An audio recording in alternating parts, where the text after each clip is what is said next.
ओम ब्रह्मैर्वाय नमः। काल भैरव महाराज शत्रु विनाशक देव माने जाते हैं। हर प्रकार की बुरी बाधा का शमन करते हैं, संकट विघ्न विपत्तियों को टाल देते हैं, यहाँ तक कि मृत्यु का भय भी समाप्त हो जाता है जब इनकी हम सेवा करते हैं, इनके प्रति श्रद्धा रखते हैं, भाव रखते हैं। आज आप काल भैरव महाराज का एक शक्तिशाली शाबर मंत्र है जिसका विधि विधान इस वीडियो में जानने वाले हैं। यह मंत्र समस्त प्रकार की भूत प्रेत की बाधा, पिशाच की बाधा, बरम खब्बी मशान, जिन जैसी बाधाएं, चुड़ैल डायन की बाधा तुरंत ही दूर करने में सक्षम मंत्र है। यह मंत्र शत्रु का तंत्र, शत्रु के ऊपर ही पलटने में सक्षम मंत्र है। इस मंत्र का जैसे ही आप प्रयोग करते हैं और आपके ऊपर किसी ने तंत्र कर रखा है, वह तंत्र कटकर शत्रु के ऊपर ही पलट जाता है। जो नुकसान आपका हो रहा था वही नुकसान शत्रु का होने लगता है, वो भी 10 गुना स्पीड के साथ। भैरव महाराज का यह एक बुंदेलखंडी शाबर मंत्र है और बुंदेलखंडी शाबर मंत्र सुनने मात्र से ही प्रभाव दिखा देते हैं। डिस्क्रिप्शन में सबसे ऊपर ही आपको लिंक मिल जाएगी, उस लिंक पर क्लिक करके इस मंत्र को लगातार आप श्रवण कर सकते हैं। मंत्र को सिद्ध करने का एक तरीका होता है बुंदेलखंडी शाबर मंत्रों का। जब श्रवण करने से आपको कुछ ना कुछ लक्षण मिले, जैसे कि रोए खड़े हो जाना, घबराहट होना, उल्टी लगना, गुस्सा आना, या आप किसी बाधा से पीड़ित हैं, तंत्र मंत्र से पीड़ित हैं, या कोई रोग ही क्यों ना हो, उसमें 5 से 10 मिनट के अंदर सुनने मात्र से ही आपको राहत मिल जाना, भले ही 2 से 5% राहत क्यों ना मिले। ऐसा यदि आपके साथ मंत्र को श्रवण करने से होता है तभी आपको मंत्र की साधना करने का प्रयास करना चाहिए। हर व्यक्ति के लिए अलग लक्षण हो सकता है। अब जरूरी नहीं है कि स्वस्थ व्यक्ति है तो उसे आराम लगेगा, उसे कोई और लक्षण मिल सकता है, जैसे रोए खड़े हो जाना, गुस्सा आना, ऐसे लक्षण उसे हो सकते हैं। तो जब कोई ना कोई लक्षण मिले तभी मंत्र की साधना करने का हमें प्रयास करना चाहिए। तो इस मंत्र को सुनने के लिए डिस्क्रिप्शन में लिंक है, उस लिंक पर जाइए, लगातार मंत्र को श्रवण करिए, मंत्र का परीक्षण करिए और फिर इसके बाद मंत्र की साधना करने के बारे में विचार करिए। किसी भी मंत्र की साधना करने के लिए मंत्र दीक्षा बहुत जरूरी होती है।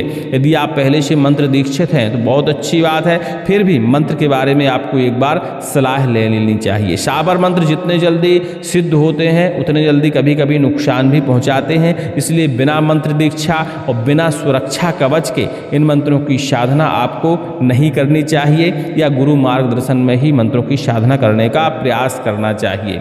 यदि आप इस गुप्त नवरात्रि में या चैत्र नवरात्रि में साधना करने वाले हैं तो आपको मंत्र दीक्षा ले लेनी चाहिए। जिसका मंत्र हो या मंत्र के गुरु से ही मंत्र दीक्षा का प्रावधान रहता है बुंदेलखंडी शाबर मंत्रों में। सुनने का विषय अलग होता है, सुन आप कैसे भी सकते हैं, लेकिन जब साधना करें तो मंत्र के गुरु से आपको मंत्र दीक्षा लेनी चाहिए। और औषधीय कवच हमारे यहाँ बनता है, उसको ही आपको धारण करना चाहिए। वैसे औषधीय कवच बनाने का जो विधान है और मंत्र श्रृंखला है वो हमने पहले ही चैनल पे उपलब्ध करा रखी है। आप यदि सर्च करेंगे कि सुरक्षा कवच कैसे बनाए, नारसिंह सुरक्षा कवच कैसे बनाए, तो आपको मिल जाएगा। आप चाहें तो अपना कवच स्वयं भी बना सकते हैं, और नहीं बना सकते, नहीं है समय आपके पास, तो हमारे यहाँ से उस कवच को आप मंगवा सकते हैं टेलीग्राम में संपर्क करने के बाद। चलिए जानते हैं इस मंत्र को कैसे हमें सिद्ध करना चाहिए। गुप्त नवरात्रि, नवरात्रि, चैत्र नवरात्रि आदि समय में इस मंत्र की आप साधना कर सकते हैं। कालाष्टमी के दिन भी इसकी साधना का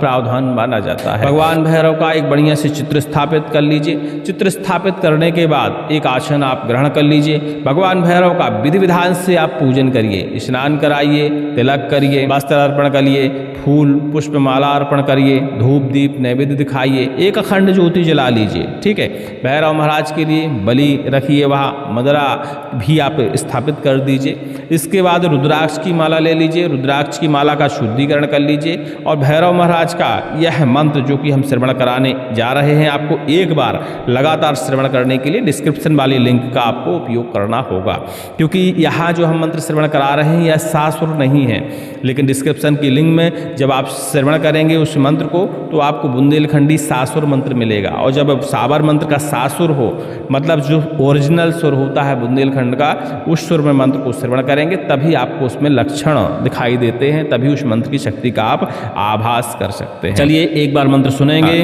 ओम काल काल महाकाल काल भैरव श्वान की सवारी दंडस्त्रधारी, कोट पे कोट डाल पे डाल, नीम पर झूला झूले महाकाल, तीरन पे तीर चलाए, चोट पर चोट करे, प्रेत भूत पिशाच बरम खब्बीस मसान, जिन पर चले महाकाल को बाण, शत्रु पर चले चंडी को खड़ा, काली को खप्पर, भीम की गदा, काल को सोटा, भैरव नांग फुंकारी मारे, तंत्र टोना चेटक मारण मूठ तुरत काट, गुनी का गुण पलटे गुण काटे, दुष्ट मांत्रिक की विद्या मारे, शत्रु घात तुरत पलटाए, शत्रु काट करेजा भीतर खाए, दुहाई महादेव की दुहाई माता काली की। ओम ब्रह्मैर्वाय नमः। इस तरह का मंत्र है और इसी मंत्र का आपको जापन करना है। देखिए छोटा सा मंत्र है, ज़्यादा समय नहीं लगता, लेकिन इस मंत्र का 11 माला करने का विधान है। यदि आप चाहते हैं मंत्र से आभास हो, प्रत्यक्षीकरण हो, इष्टों की आस हमें नजर आए या महसूस हो, तो इस मंत्र की जो जप संख्या है उसको आप बढ़ा सकते हैं। मंत्र साधना करते समय दृढ़ निश्चय और संकल्प की आवश्यकता पड़ती है, क्योंकि ऐसे मंत्र खासकर बुंदेलखंडी साबर मंत्र, कुछ में तो कुछ छूट मिल जाती है, लेकिन कुछ मंत्र एक ही आसन में करने पड़ते हैं। तो इस मंत्र को भी आपको एक ही आसन में करना चाहिए। मंत्र के शब्दों में नहीं जाया करिए बिल्कुल भी, मंत्र की शक्ति का आभास किया करिए, मंत्र को श्रवण करके तभी आपको सारी चीज़ों का पता लगता है। जब इस मंत्र का आप जापन शुरू करें तो भैरव महाराज का ध्यान अपने दिमाग में आप बसा लीजिए, अपने सेंटर में आंखों के, और तभी मंत्र का आप जापन शुरू करिए। जितना अच्छा आप ध्यान करेंगे, जितना ज़्यादा देर तक आप ध्यान लगाएंगे जप करते समय, उतने ही जल्दी मंत्र आपको आभास प्रकट कराएगा, अपने लक्षण प्रकट कराएगा, उतने ही जल्दी मंत्र में सिद्धि भी आपको मिलेगी। 11 माला जाप करने के बाद यदि आप प्रत्यक्षीकरण की उम्मीद लगाए हैं तो ज़्यादा जप करिएगा, 21-51 तक आप कर सकते हैं। वैसे भी 11 माला जप करने 3 से 4 घंटे इसमें लग जाता है।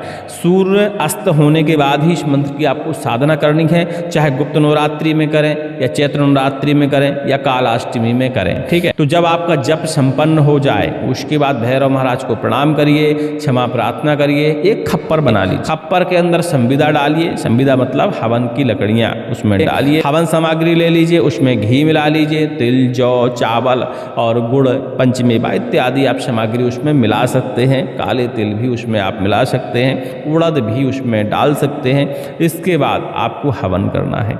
एक बार इस मंत्र का आपको पाठन करना है जो कि हमने आपको बताया है। आहुति उठा लीजिए और अग्नि कुंड में या खप्पर के अंदर डालना शुरू करिए। खप्पर नहीं बना सकते तो बेदी भी आप इस्तेमाल कर सकते हैं। हर घर में आजकल छोटी बेदी होती है हवन करने की, उसका भी आप प्रयोग कर सकते हैं, ठीक है। आहुति डालिए। मंत्र के लास्ट में बीज मंत्र, भैरव महाराज का कोई ना कोई बीज मंत्र आप जरूर लगाइए, ठीक है। वैसे हम लगा के ही श्रवण कराते हैं, उसी बीज मंत्र का आप प्रयोग कर सकते हैं, नहीं तो अपनी श्रद्धा अनुसार, अपनी भावना के अनुसार जो भी आपको उचित बीज लगता है उस बीज मंत्र का लास्ट में प्रयोग करके स्वाहा बोलते हुए आप आहुति डाल सकते हैं।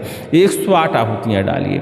इसके बाद अपने कुलिष्टों की, कुल देवी देवताओं की आहुतियाँ उसमें डाल सकते हैं। शुरुआत में भी अपने कुलिष्ट और देवी देवताओं की आहुतियाँ उसमें डाल सकते हैं। नवरात्रि चल रही है तो माता के भी आपको 108 नामों की आहुतियाँ डालनी चाहिए। सहस्त्र नाम की आहुतियाँ भी डाल सकते हैं, शतनाम की आहुतियाँ भी आप डाल सकते हैं। अपने समय अनुसार करिए भैया ये काम, ठीक है। नहीं तो 5-5 आहुतियाँ भी आप अपने कुलिष्टों की, देवी देवताओं की डाल देंगे तो पर्याप्त हो जाता है।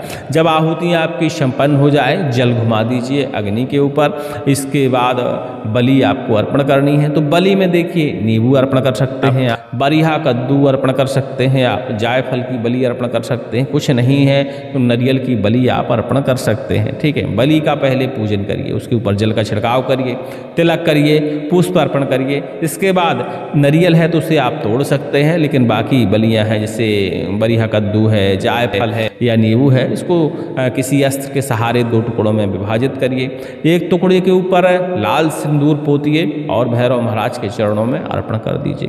कोई मिट्टी का पात्र लीजिए और मदरा अपने हाथ में पकड़िए। इसी मंत्र का पाठन करिए एक बार और मदरा की धार आप मिट्टी के पात्र में गिराना शुरू करिए। जब तक आप मंत्र पढ़ेंगे तब तक धार आपकी गिरती ही रहनी चाहिए। बस इसके बाद भैरव महाराज से आपको क्षमा प्रार्थना करनी है।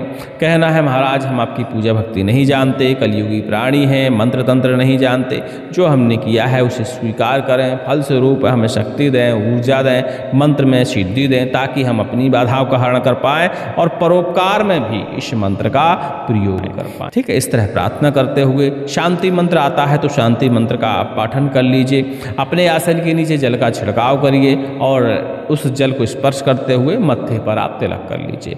बस इसके बाद अपने आसन से आप उठ सकते हैं। जब नवरात्रि गुजर जाए तब इस मंत्र का आपको प्रयोग करना है। झाड़ा फूकी में कर सकते हैं, अपने घर की बाधाओं का हरण करने में भी प्रयोग कर सकते हैं। और कालाष्टमी में कर रहे हैं तो कालाष्टमी के बाद दूसरे दिन से ही इस मंत्र का आप प्रयोग कर सकते हैं। ठीक है, नवरात्रि में झाड़ा फूकी नहीं करिएगा, उसके बाद ही करने का प्रयास करिएगा। ठीक है, चलिए अब जानते हैं इस मंत्र को हम प्रयोग कैसे कैसे कर सकते हैं। तो भैरव महाराज का यह मंत्र है। कालदंड से आप झाड़ा लगा सकते हैं। कालदंड नीम का बनाया जा सकता है, उससे आप झाड़ा लगा सकते हैं। नीम की डाली से भी झाड़ा लगा सकते हैं, खड़ग अस्त्र से झाड़ा लगा सकते हैं, त्रिशूल अस्त्र से झाड़ा लगा सकते हैं, सांग अस्त्र से झाड़ा लगा सकते हैं। इसके अलावा ऊमर की डाल से भी आप झाड़ा लगा सकते हैं। और भैरव महाराज का सोंटा, यदि आपको पता है कि सोंटा कैसा होता है, कोड़ा जिसे कहते हैं, ऐसा कोड़ा आप बनवा लीजिए जो कि गाय की पूंछ के बालों से बनता है। तो पुराने वीडियो हमारे देख लीजिएगा तो आपको पता लग जाएगा कि कैसे वह बन पाएगा। ठीक है, तो उसको बनवाकर उससे आप झाड़ा लगा लीजिए। उसका झाड़ा बहुत ही प्रबल होता है, तत्काल ही तंत्र बाधाएं समाप्त होती हैं, भूत बाधाओं से तत्काल ही मुक्ति मिलती है। कुछ नहीं है तो अग्नि जला लीजिए। अग्नि में भैरव महाराज के नाम की 5 आहुतियाँ शुद्ध घी की डालिए